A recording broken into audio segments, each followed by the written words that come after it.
Welcome to this special bonus episode of the KBB Review podcast. I'm your host, Andy Davies. This is the final instalment of our Insights 2023 series today. This has been a fascinating set of episodes where we talk to KBB industry leaders about their thoughts looking back at 2022 and where they think the opportunities, pitfalls and growth lie in 2023. It's a sneaky peek into some of the sharpest minds in the industry, and we've been very lucky to get their views. This week I'm talking to Dominic Worsley, the head of appliance brand CDA. He took over the company a year ago with ambitious plans for growth and expansion, but let's be honest, the appliance market as a whole has not had an easy time of it this year. So how does he view 2022 as it draws to a close, and how is his confidence as he looks forward to 2023 for both CDA and the industry as a whole? But before we get into that, make sure you don't miss any other episodes in this special series, or indeed any episodes of the normal KBB Review podcast, by following us in your podcast app of choice. You can find us in Apple Podcasts, Spotify, or frankly anywhere else you can get podcasts. And you can do that by simply searching KBB Review, all one word, and while you're there you might as well give us a nice rating and review, as it really does encourage others to give us a go, and what a nice Christmas present that would be.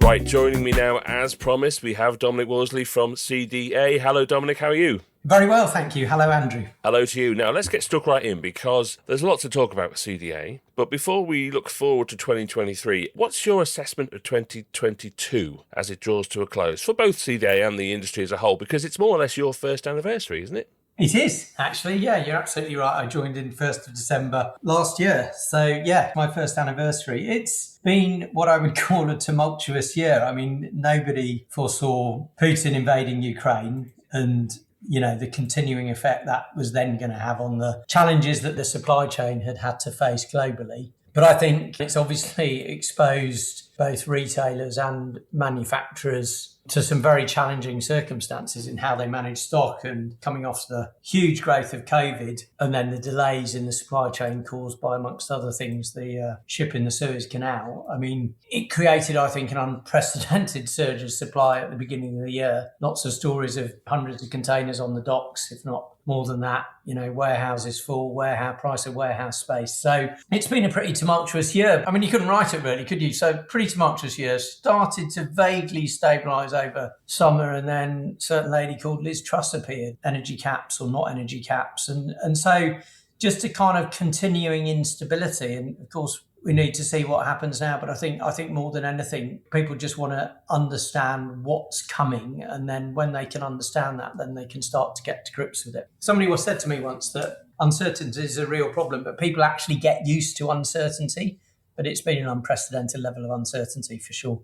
Yeah, and it's not just last year. You could argue it's since that Brexit vote, there's been nothing but uncertainty going on. So it's almost hard to remember what normality looks like. Exactly. But the growth in home spending during COVID was phenomenal, and there wasn't enough product around to actually take the full advantage of that. I think the growth was something like 500%. So, you know, there's been upsides in all that time. Those, of course, have placed pressure on businesses where they're trying to beat last year's numbers and all that sort of thing. But yeah, it's been a crazy period of time. And I think, you know, all we can really say, looking back on 2022 and at this point, looking forward to the next couple of years, I think that uncertainty is going to continue for a bit. But I think people will try and pin down the things that they're certain of. So when mortgage payments settle down, for instance, it gives you more certainty, all these sorts of things that have a major impact on your disposable income and are probably causing an immediate challenge in the market at the moment, almost as we speak. But I think that will settle down quite quickly as we go into 2023.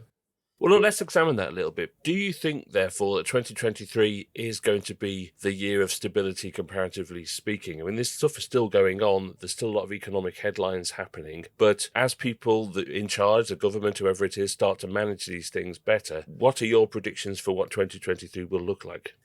We're yet to understand full impact of where energy caps end up and all that sort of stuff. But come spring, when the weather gets warmer and hopefully we have more foresight, even with all the dire predictions over recession, we know that in recessions, people invest in their home. So as far as you and I are concerned, I think people will start to look at where they want to spend their money. And one of the ways they want to spend their money is improving their home again. So I look back, actually, Andrew, at 2008, and I should always name check Jane Barber at this point for a fantastic job she does on the data in the industry. But 2008 was obviously a massive crash, massive challenge for everyone. I think the kitchen industry shrank by only just under 10% actually in terms of numbers of kitchens installed, but it's still a huge market. It's still a million kitchens a year. We'll have challenges from contracts and developers probably putting off or wanting to finish completions and then build a bit more slowly and those sort of things. But I think it's very resilient because actually it's driven ultimately, if you put a new kitchen in your home, it's not only an emotional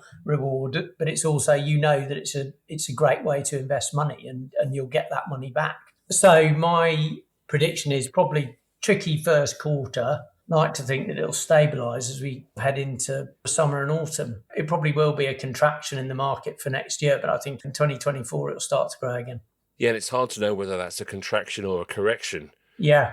Isn't it? Good point. Yeah. So, look, a lot of people listening to this, they're retailers, they're small business owners, and a lot of them are very entrepreneurial. That's the nature of what they do. And so they'll be looking, well, there might be some opportunity in this. So where do you think the opportunities are in 2023? As opposed to just kind of getting under the duvet and waiting until it all goes away, where are the opportunities, do you think? Well, I think it is in potentially looking at, encouraging people.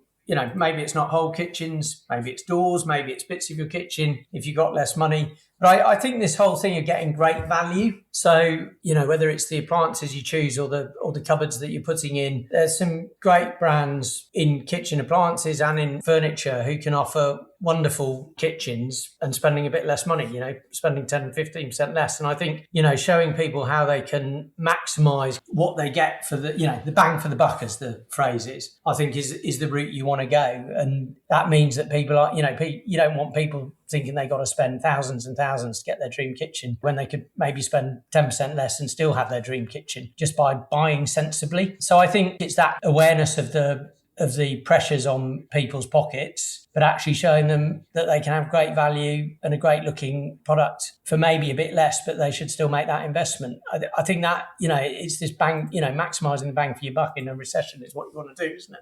And you'll get the payoff because it'll add the value to your house. I mean, a brand like yours, it's been around a long time. It has an enormous amount of potential. I guess that's probably why you took the job. Yeah, right? Yeah. But I think one of the things this whole past few years has thrown up is that retailers are probably a little bit more open-minded about looking at new suppliers and looking at new brands that perhaps they haven't thought about before. And that must be a big area of opportunity for both them and you. Yeah, that's exactly right. We are throwing our weight entirely behind the kitchen sector and particularly supporting independents. And I think there's a job we can do given the circumstances we're looking at. And that's not just about having product available when people want a kitchen, because, I listen to your podcast, big fan of it, and certainly stories of people hanging around 6, 7, 8 months, even longer actually for a product is never great when you want to have your dream kitchen. So it's not just about availability. I think one thing I've learned in my time in the industry, it's this business of trying to take pain away from the designer after the kitchen's fitted, because the last thing you want to do when you fitted a kitchen is then have to spend time sorting kind of snagging or appliance issues out. So we're really gearing up our service promise to cater for that and really trying to make sure that when a designer kind of recommends CDA for your kitchen, that we're going to look after that client in the way they would expect us to do it. And so it's not a problem after the fitting for the designer, and that they can trust us to deliver that high level of service. I know that that's been a challenge for us. It's been a challenge for brands in the past, but this for me is fundamentally a priority for CDA. Right, okay, so there's opportunities, but obviously these are business owners and business leaders as well. What would you advise people to look out for, to really avoid? What would be the traps to be hyper aware of in 23? You kind of want to minimise your risk as much as possible, don't you, from a small business point of view? So choosing your partners carefully who can support your business, I think, is really, really important. I think that goes both ways. And obviously I'm using CDA because, as you said, I'm very excited about the potential. But I think it's trying to have this symbiotic relationship. So you're understanding what's driving value for your partner, and equally your partner's understanding what drives value for you. So if we can help with things like extended credit and it's useful, then we should do that.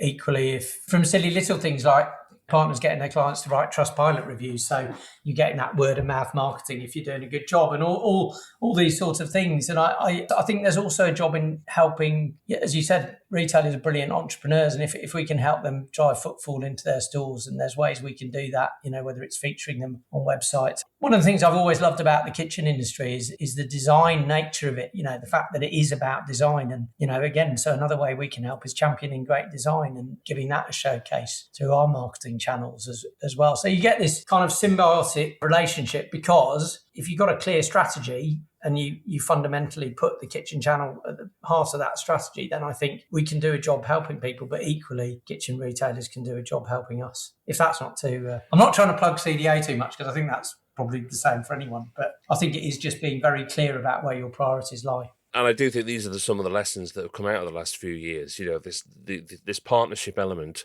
is something that lots of people have talked about for a very long time. But I think now, because of some of the issues that people have had, they really start to understand what that actually means. So look, let's talk a little bit more about CDA, actually. Nothing wrong with that. Obviously, a lot of changes for you in 2022. You've really got your feet under the table there now. Where are you investing in 2023? What about products and things like that? I'm presuming you're not holding back on bringing new ranges out. If we're having this conversation a year from now, where will you be? Well, ultimately, where I hope is that designers will be enthusiastically recommending us to their clients, because we have brought some great new products. You're absolutely right. We're not holding back on product development. Far from it, actually. I want to up the frequency of new product introductions. And we just did a showcase about a month ago, and we invited in some of our independent partners and showed them some new product ideas we're working on. I'm very happy for you to come up and see those, Andrew. But we've got some great new kind of freestanding fridges. I'm not going to go through the whole range now, but yes, we've got great new products. But I think the other place we've got to go on investing is stock. So we've identified a core range for the kitchen showroom sector. Again, nothing radical there, but we're going to make sure that we invest and hold the stock that the kitchen sector needs to supply the customer when they want to fit the kitchen. So trusting us to do that and making sure we deliver on that. I'm really happy. We've got a really, really strong supply chain team. We've got an ex-Coke guy running that, and our forecast accuracy is just improving all the time, because it's all about that kind of, this is all about communication between both kitchen designers, ourselves, and our factories. And if you haven't got that strong communication in place, you've got no chance on availability. But ours has improved as we've gone through this year, as we've dealt with all these issues. And that's a fundamental place where we will invest next year and in the following years as well. And then contact centres,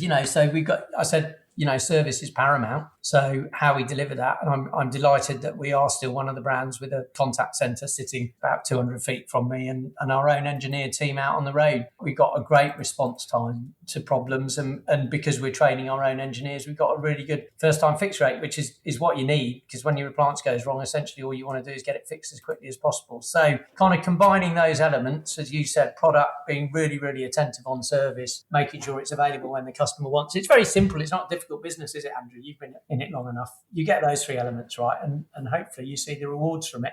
I have been in it a long time, Dominic. You're absolutely right. Yeah, I've been doing this far too long. But there we go.